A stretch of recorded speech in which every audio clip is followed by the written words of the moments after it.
All right, guys. SL and Manny is back in the building. Are you on a new set now? Yeah, that's a new set. I hope you guys digging the new set. You know, we try to stay creative. We on our new set. I'm loving it. Let us know what you think. What you guys think? Do you like our set? Mm-hmm. Drop those comments in the area below. Let us know that feedback.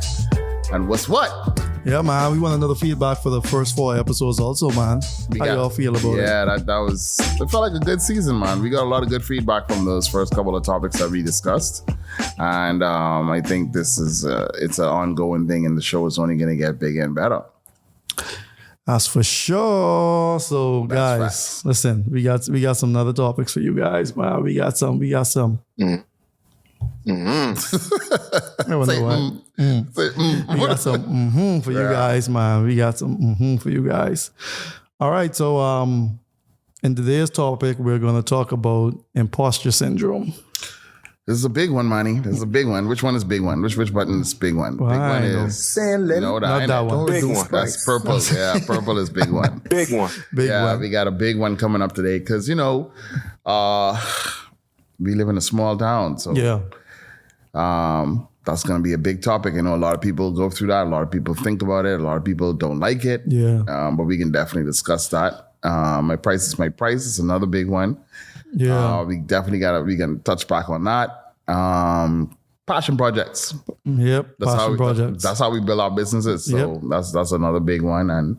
And then I think we're gonna cap it all off with how to choose the right creative from the client perspective, from the client standpoint. So we get a lot of good topics to cover this season. The podcast. I am SL.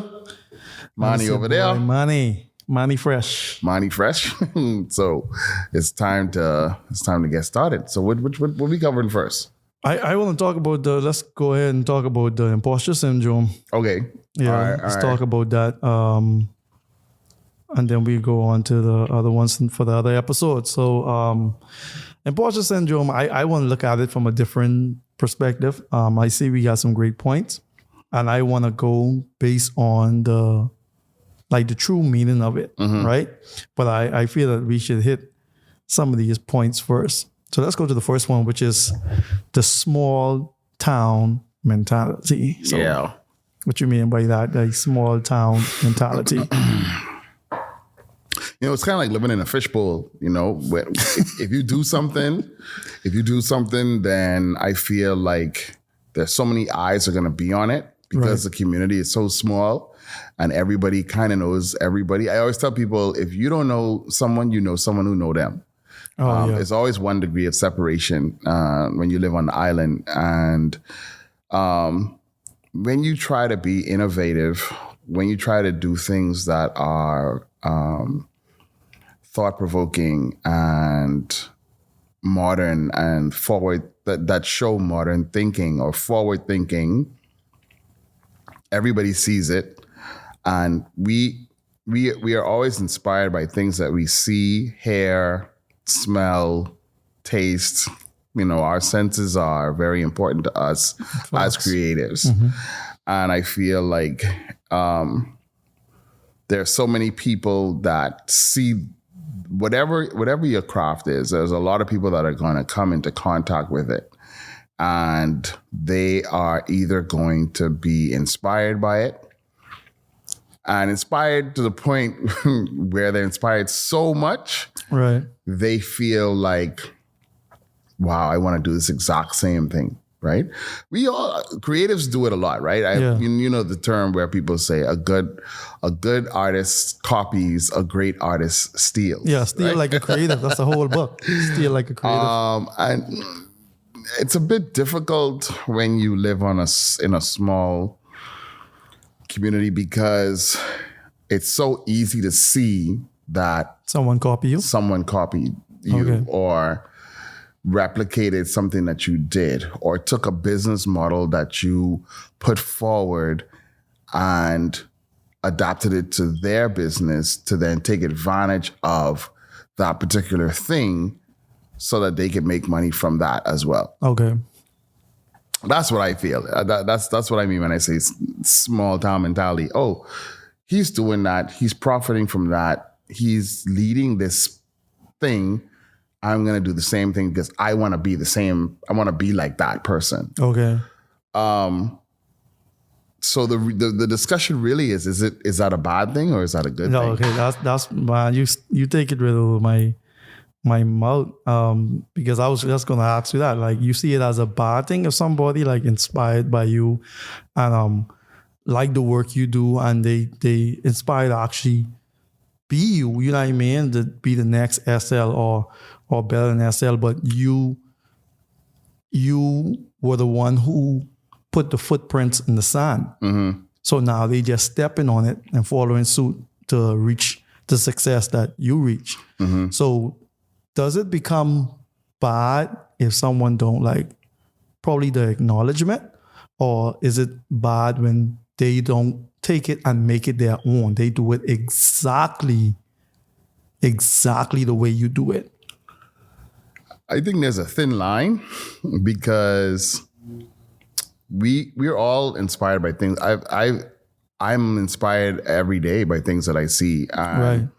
I would look through photos, thousands of photos every day, online, on different websites, different blogs, and I'm like, man, that's such a great idea. How could I want to do something similar. With me, what I try to do is I try to take snippets of what I'm seeing, okay, and then add my own sort of flavor to it. Right.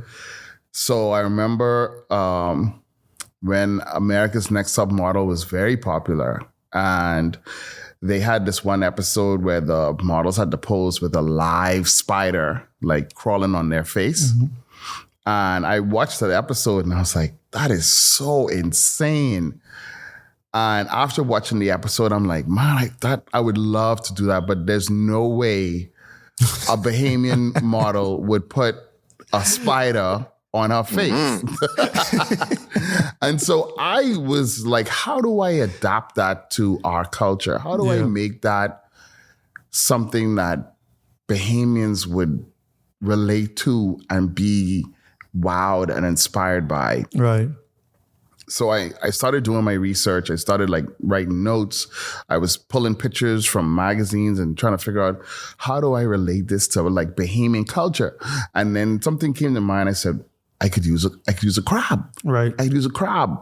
A crab is similar in appearance to a spider. And so it's the funny thing is I'm allergic to crab, right? I can't eat crab, can't eat shellfish. Yeah. So it was interesting that I thought that the thing that I'm most allergic to is something that I would use in a photograph based on something that I was inspired by. And I think, so what I did was I did my research. I found out like what color crab to buy. I went to Potterski and I bought crabs and I took them home and I boiled them. I boiled the black crab, a white crab, and I think the other crab was, I can't remember, it was like purplish or something. Mm-hmm. And so when I boiled the black crab, it turned red and orange. And so I got a makeup artist and a model, and I said, hey, I want to put a crab on your head. We're going to tie it to your head, and we're going to shoot like a very cool shot of it. I don't know if we're going to be able to put it up on screen, but so she agreed to do it, and mm-hmm. I got fishing line, and I got grommets, and I got all this stuff to like fix this crab to her head. And it was such a great shot. And I feel like, to me, that was the right way of seeing something. Okay. And then using it to inspire me to do something similar, okay, but different at the same time. I find like a lot of people now don't go through that. Right. They see it and they do the exact same thing. Mm-hmm. And I feel like as a creative, as a photographer especially, you have the right to tell your client, if they come to you with an idea and say, look at this picture, this is so amazing, I want to do the same thing. Right. As a creative, you want your work to stand out, right? Yeah. You want your work to look different. You want to be different. And so it's your job to say, okay, well, this is great. but it's overdone. Let's do this. Let's do this, right? Let's do this. We could take a little part of that, but I have a better idea. Yep. I feel like when I look at, not everybody, but some people's work, they literally just take the picture that the client shows them and replicate it. Copy and paste. Copy and paste. Okay. And to me,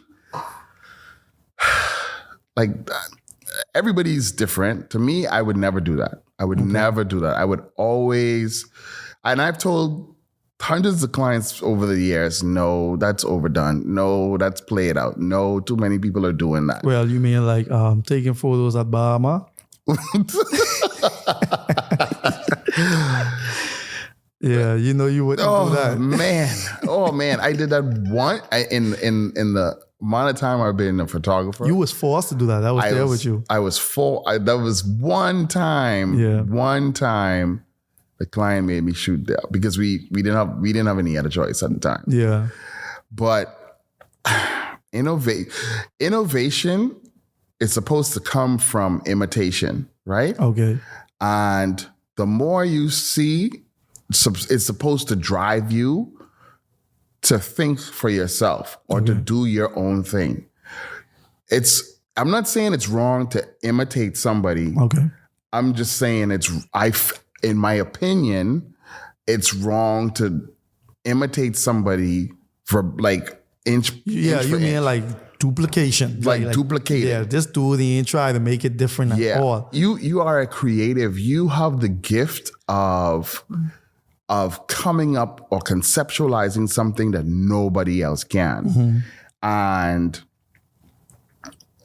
it's hard to navigate between what's original and what's just a copy of something that you saw, right? Right. I don't know what it's like for video or in cinematography. Yeah. But I imagine that as a cinematographer, you see camera movements in a lot of visuals. Yeah.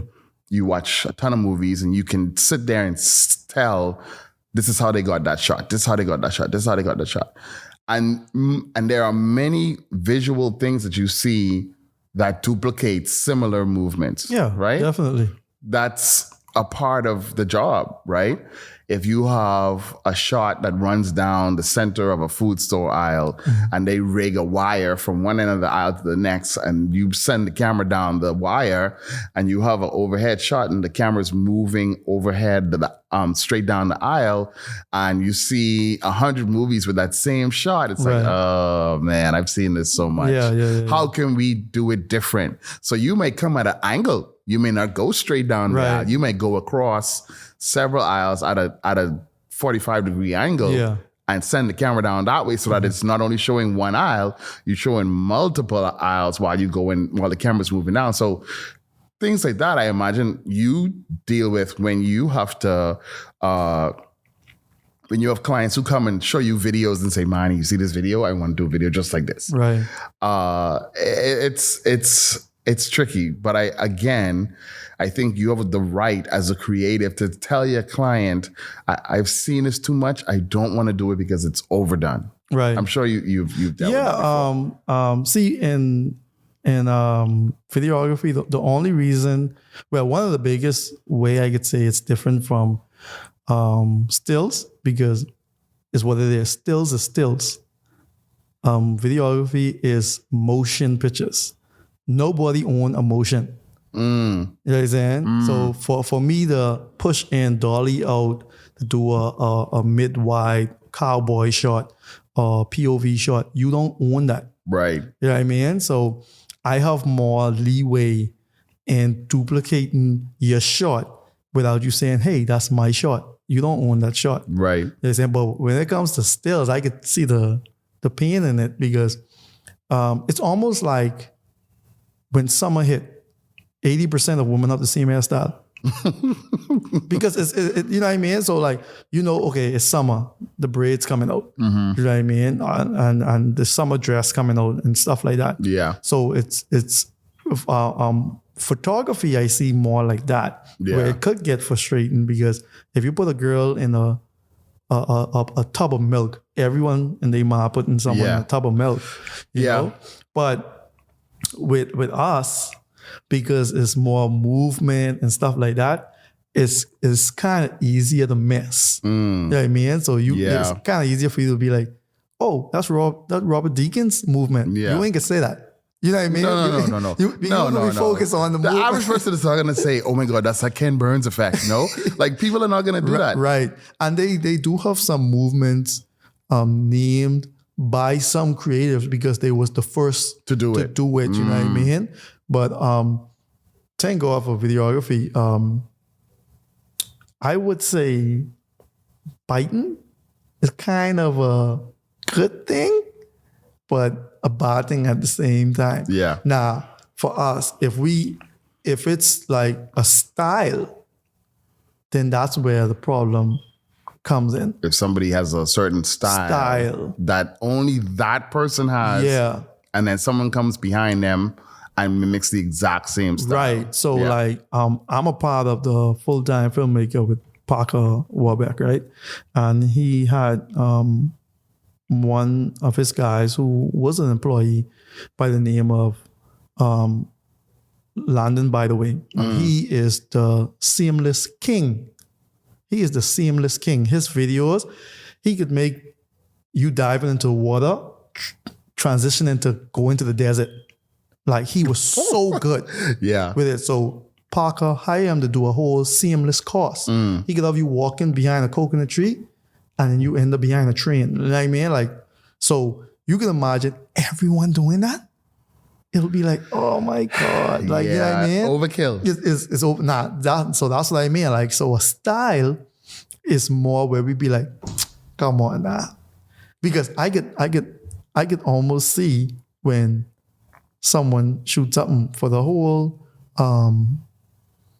PLP campaign. I know it was Gary. That's a style, you know what I mean?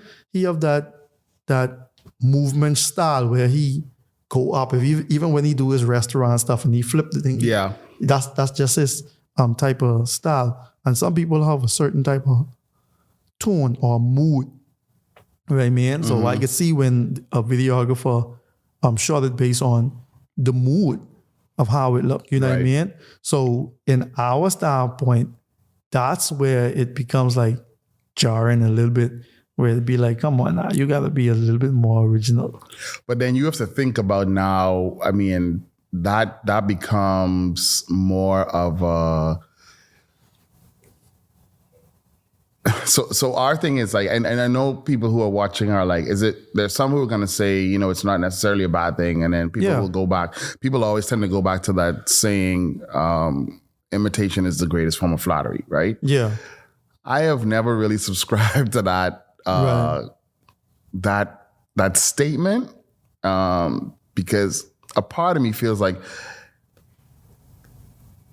imitation could also lead to laziness, and you can't be a lazy creative. You can't just let me think. What am I gonna do? Let me check out this. Okay, you want to do this? Okay, we could do that exact same thing. Like you have to be able to want to do things that are different. You have to want to be different from everybody else. And I feel like when you live in a small town, everybody just wants to be like everybody else because they see it working, right?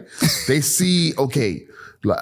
And I mean, I joke around when I've said this to like my circle, but I'm sure like there are photographers who feel like, and especially like wedding photographers who feel okay, go there.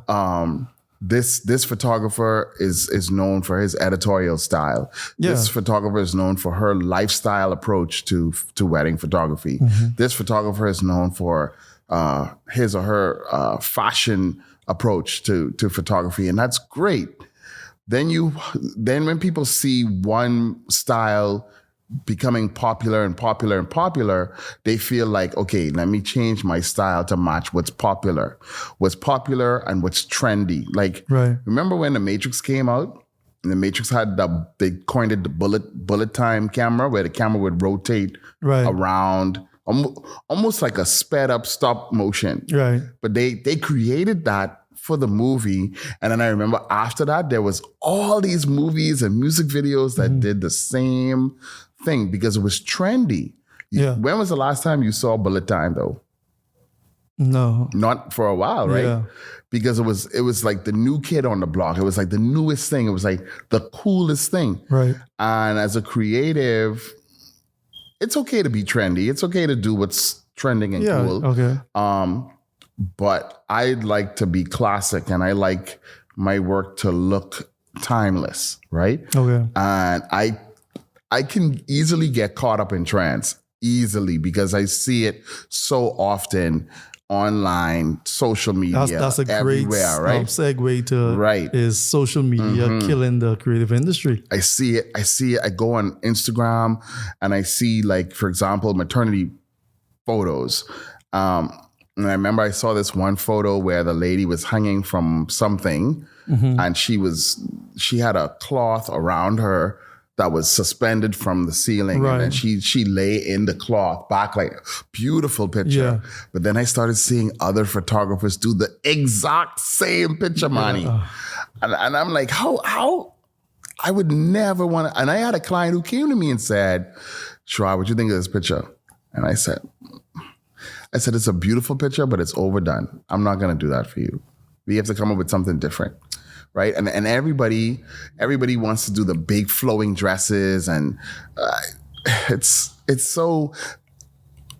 I get that it's challenging, and I get that it's hard sometimes because you just want to make that dollar. You want to please the client. You want to make money, so you want to be able to give the client what they're asking for. That's true. But I think clients will respect you more when you say no.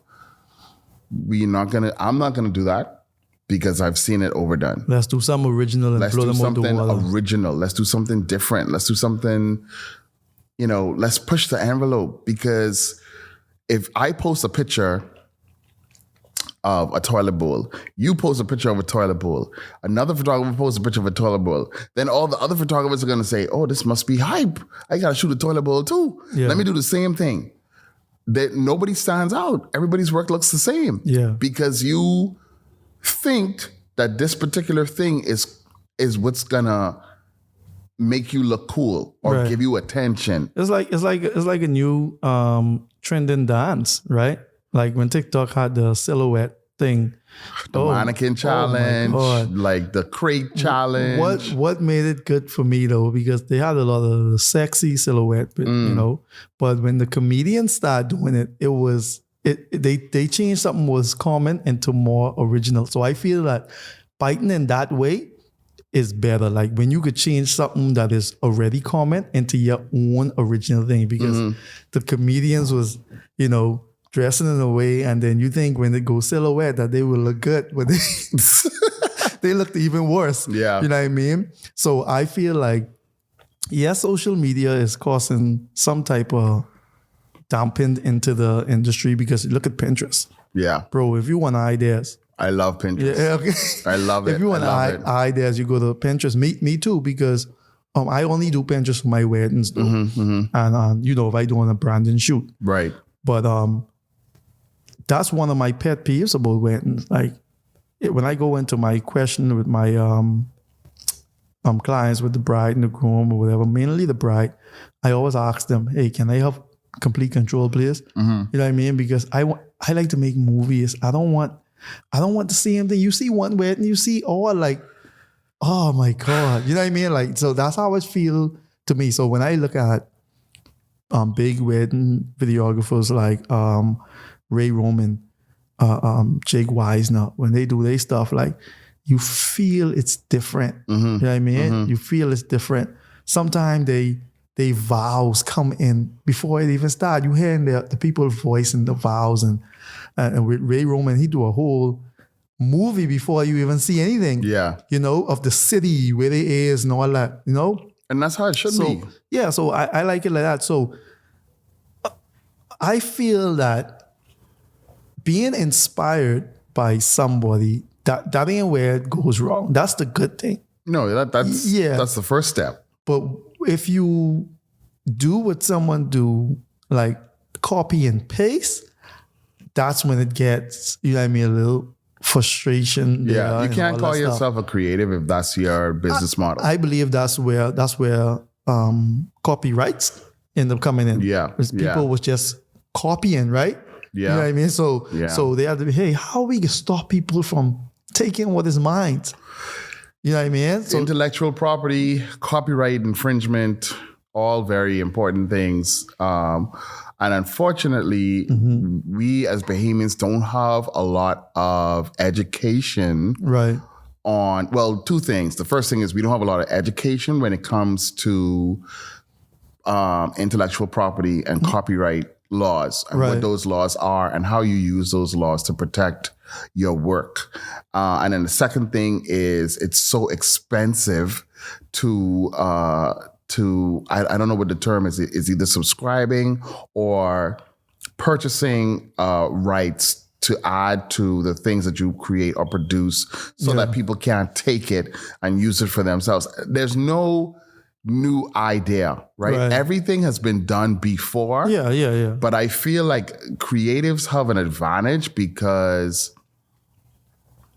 we are all created differently. Your personality is different from my personality. And as creatives, a lot of our personality goes into the work that we do. Yeah. So we talking about like finding a voice and being able to be original.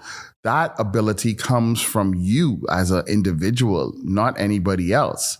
And when people ask me, well, how do you always find new things and new concepts and how do you come up with the things that you come up? I always say to them, because it's something, when I shoot something, it's something that I want to say. And people who hire me want me to say what I want to say. Yeah. Versus, here's what we like. We want you to do this. And social media makes it so hard because we all want that recognition. We all want thousands of followers and fans, and we want people to say, I love your work and I would love to do work with you. And we all like thrive for that. Like the culture now is based off of how many followers you have and how many likes do you get. Yeah. And I used to succumb to that, before. I used to, of course, be very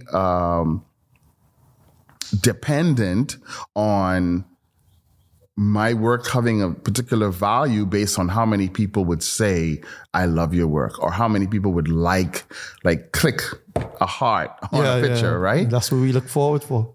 And I feel like social media has completely taken control over originality and what's different, because the things that trend, the things that get the most attention are the things that it's one thing that everybody's doing. Yeah. Not one thing that only one person is doing. Oh, man. So it hard to be someone that so even with, I feel like this go in all the arts, because let's look at a chef, for example. It's culinary, right? You might go somewhere and taste something. For years, people trying to figure out how you make that KFC chicken seasoning. You know what I mean? And even when you franchises, when you go to a franchise, they give you the seasoning in the package. They ain't telling you what's in that. You know what I mean? But everyone try to find out how we can imitate it the best of our ability. There's something I want you to listen to. Watch this. You can know where it come from one shot. 150 Cent's hardest samples.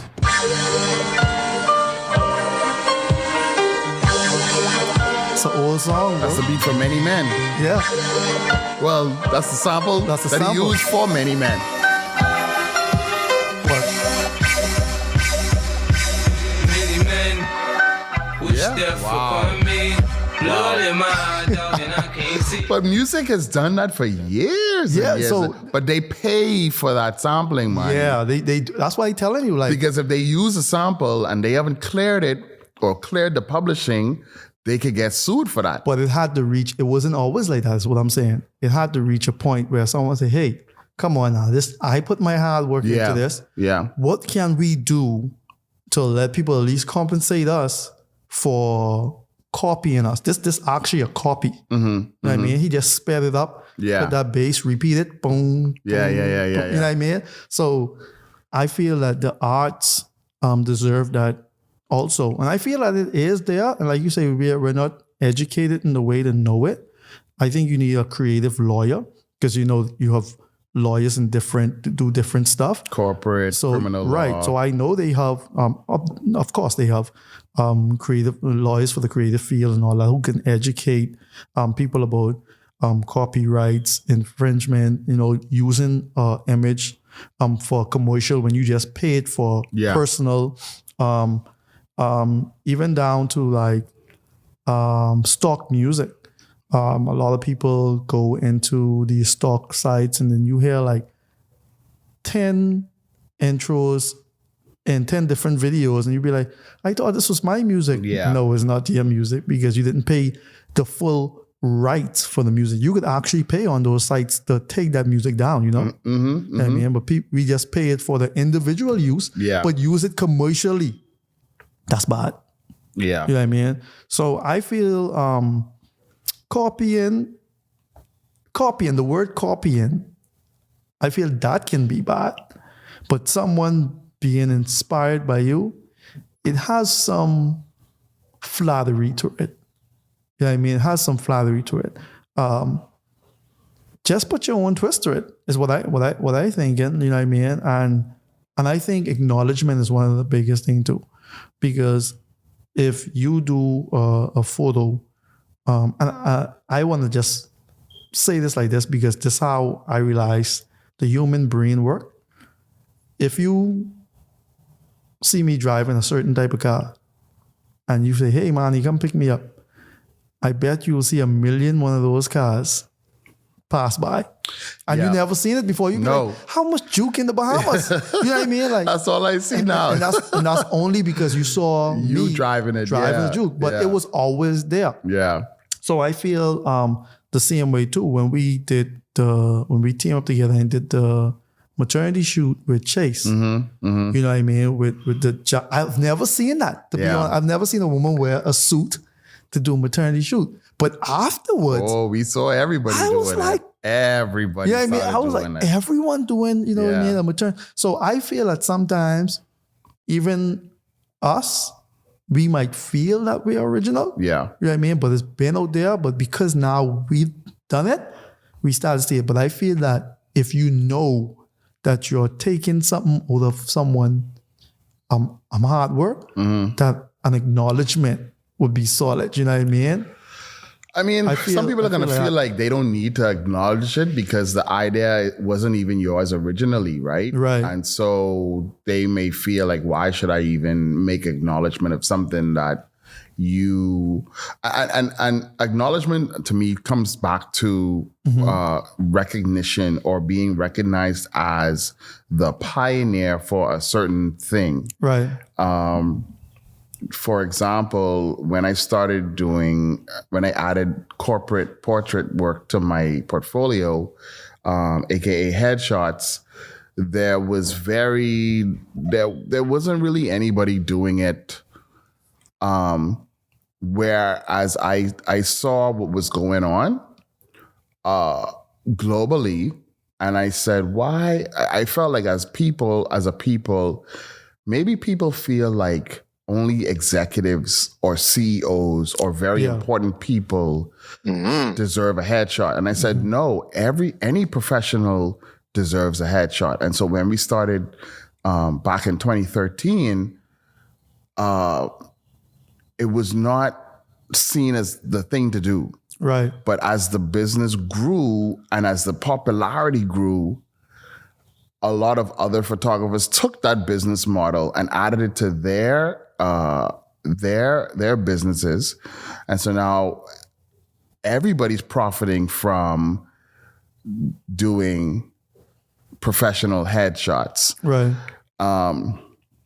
So I feel in some ways that I wish we were more like innovative. I wish we would feel, I don't know if it's where as an individual you feel like you don't want to be different or you don't want to stand out because there's a fear that you may not be accepted.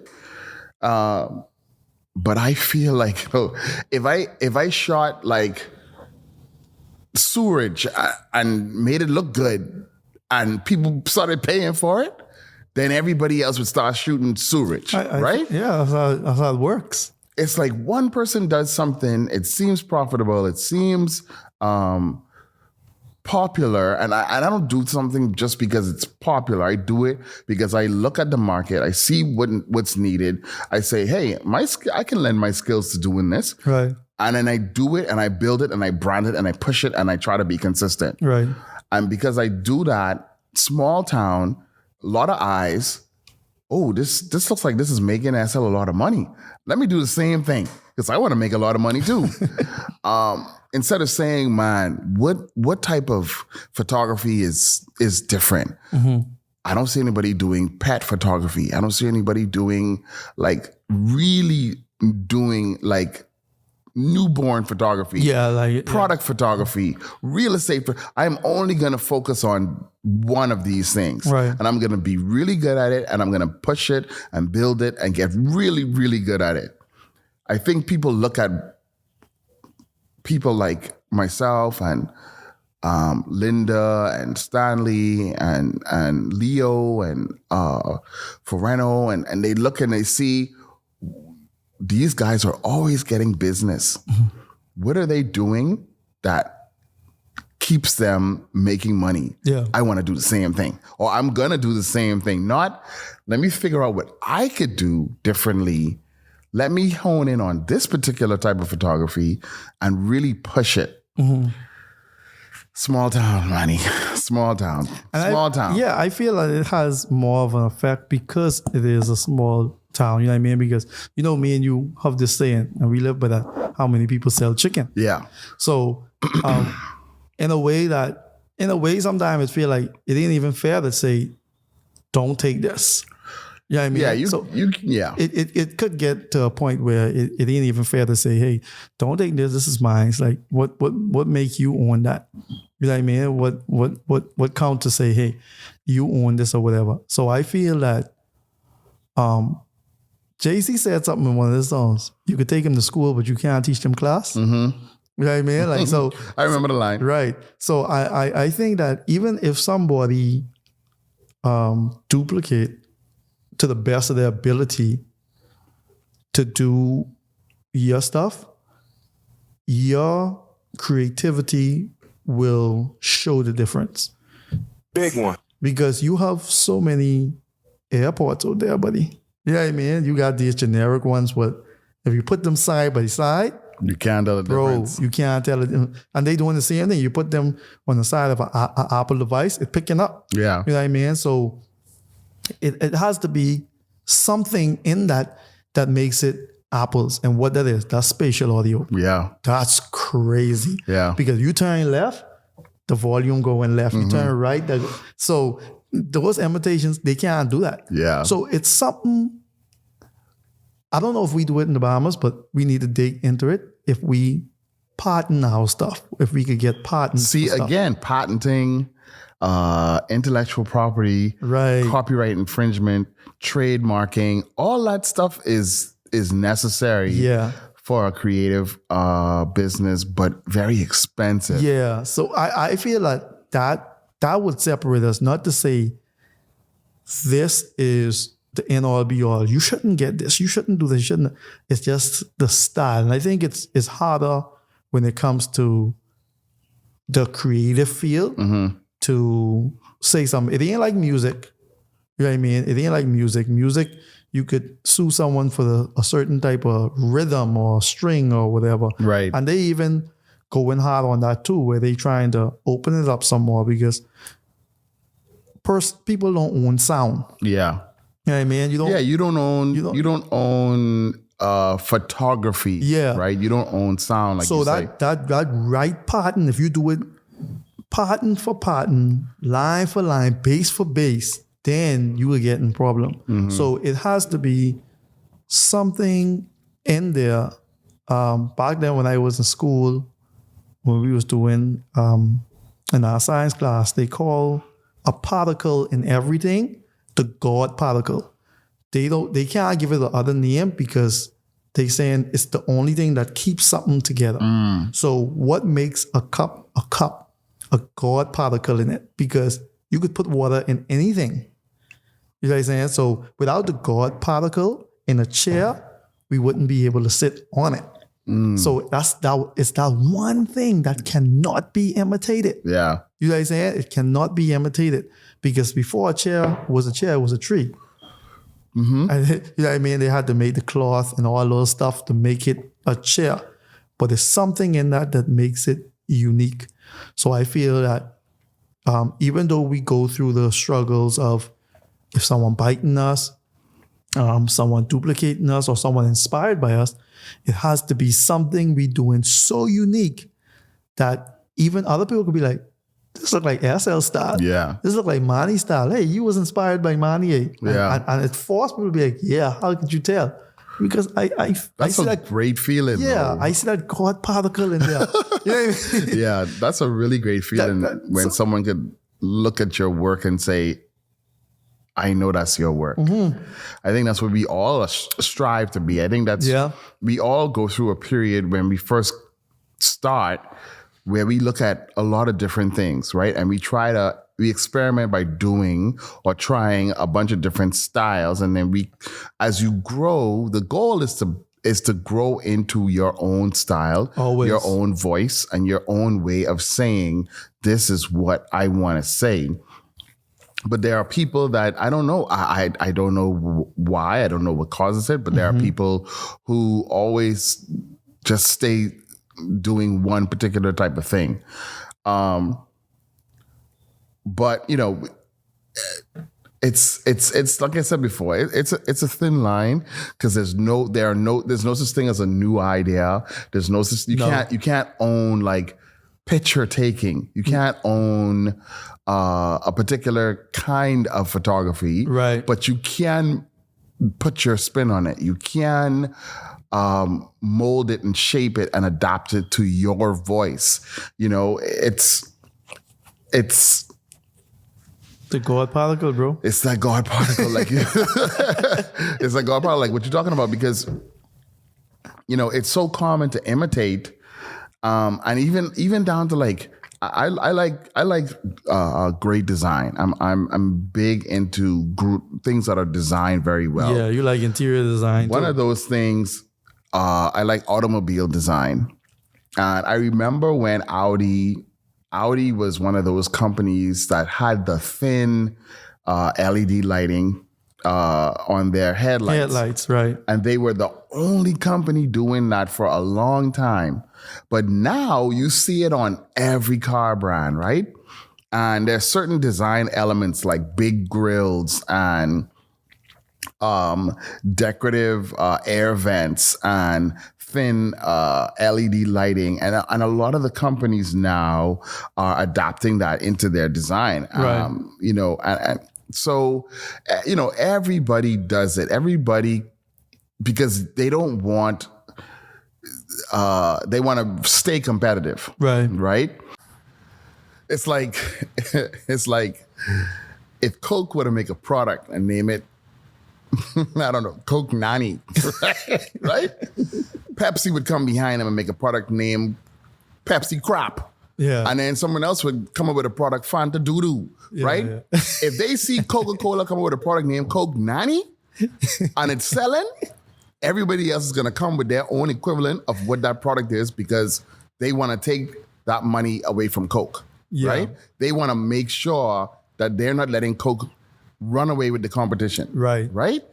And so I feel like when you live in a small town and some of my friends who live in different parts of the world have shared the same sentiment with me.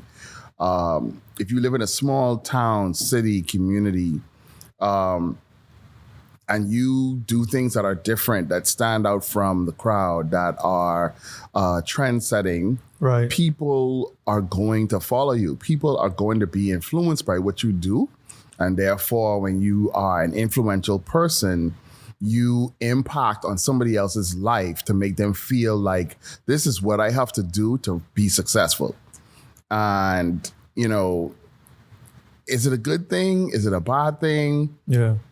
I think the debate is always going to be 50-50 because you'll have people who will always say, nothing is new under the sun. There's no such thing as a new idea. You have to you're inspired by something. We're all inspired by something that came from somewhere.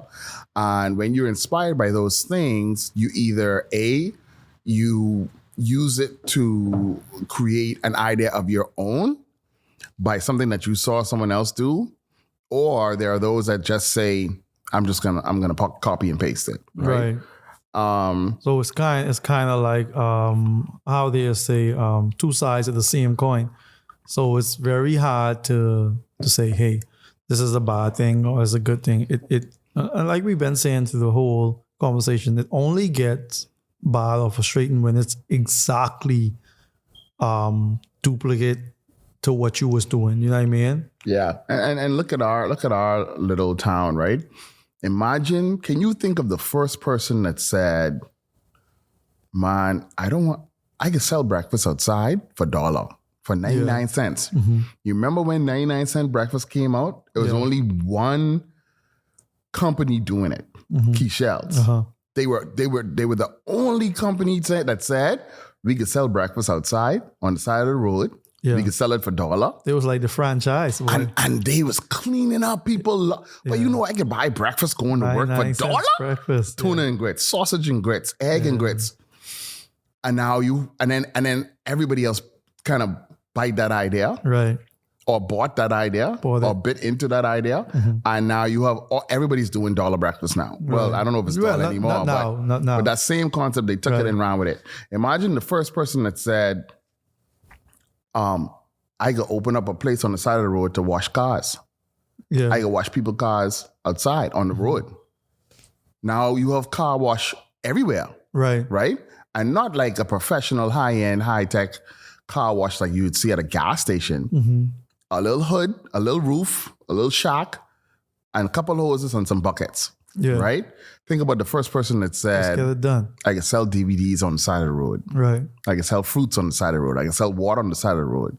Anything that seems successul and easy, people will always jump on it because they want that for their own lives. Mm-hmm. And you can't be mad at that because you're a man, you taking care of your family, you got to do what you got to do. Yeah, if I see something working, you got to do what you got to do, right? Yeah. And you can't ever discredit somebody's method of making money to support or provide. You don't know what their story is. You don't know what their background is. So you can't, I don't have a problem with you doing what you have to do as a business owner or man to take care of your family. I would never have issues with that.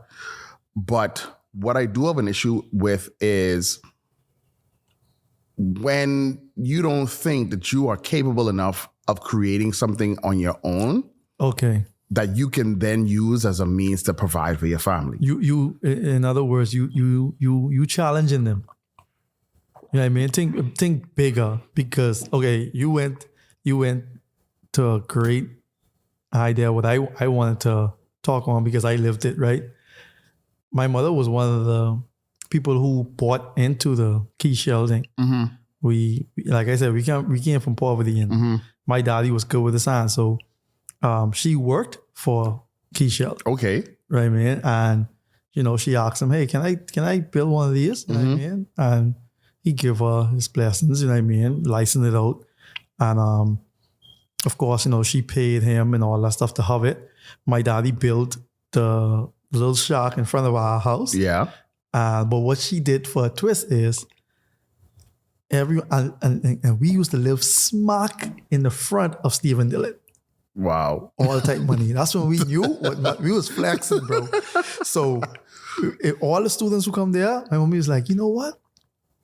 Keyshell selling the breakfast, 99 cents breakfast, that's it. If you buy breakfast for my mommy, you get juice. You know what I'm saying? So she added that. She added it. So everyone used to be like, what? Well, you need to go to her. You know what I mean? Because you get a free juice with it. So my mom used to buy those little, I know if you remember them small juice with you push a hole in it. Yeah. Like, the box juice. Yeah, no. They had like a foil cover. Oh, the little can. The little blue. Oh, I remember them. Right. I remember them. Yeah, Bluebird. So we got that and then it blew up. You know what I mean? It blew up and then my mother was the first person I knew who did it. Mm-hmm. And then I see like everyone, some people give juice with it now. And sometimes you get the sunny delight and all that. Okay. I mean, so that's the little twist. Yeah. What you're talking about. Before we end this thing, I want to talk about, before we end this chapter of imposter syndrome, I want to talk more on the true meaning, not only the creative meaning and the not knowing who you are part of getting a new idea. I want to talk about where being in a small society, people can make you feel that you ain't supposed to be where you are. Like, that aspect of imposter syndrome, because you could really sometimes be like, am I all that for real? You know what I mean? Because we live in a society where degrading people is actually a way of good communication. And let me explain it. If you see your friend, you be like, you saying, boy, yeah, it's a yourself, boy. That ain't something good to say. Yeah. But that's, that's our language. You know what I mean? Yeah. What you saying, boy? Big head, boy. Yeah. You know Get your dead self. Get your dead self. Like, so our language is actually an insulting language. We can't go everywhere with that. No. You know what I mean? So I can see my boy and say, boy, your mom, boy.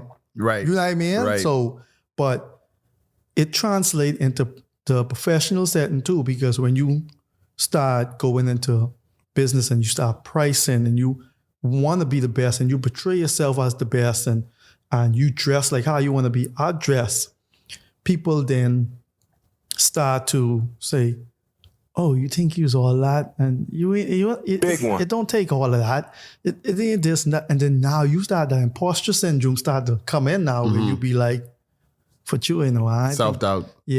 I think I deserve all of this. Yeah. I mean, I only been here for 3 years. You got people who've been here 4 years, 6 years, 7 years. You know what I mean? Why I have all of this? Why I deserve all this? Yeah. So I feel like that's something a lot of creatives are battling with also, not knowing if I should ever price up or I should ever own a studio.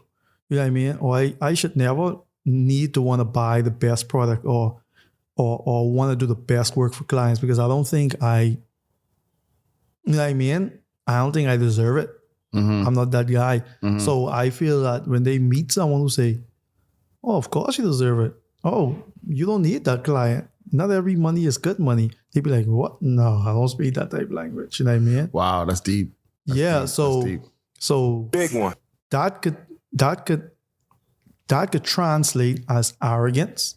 When they meet someone who know who they are, and people confuse confidence with not being humble. You know what I mean? You could talk to even some clients, you could talk to them and you see a bigger vision for them than they see for themselves. So you're starting to touch into that topic we just talked about. Not just talked about, but that to me, I'm starting to feel like I think it's that way in many cultures because people are afraid of authenticity. People are afraid of originality, and mediocrity is now acceptable. Accepted, yeah. It's acceptable. Like, yeah. Who are you to say you want to be above average or you want to be better than good? Yeah, exactly. Right? Man, that's another topic. No, real talk. Listen to me. That's another topic. That's another topic for another day. I just end with this, guys. You are great.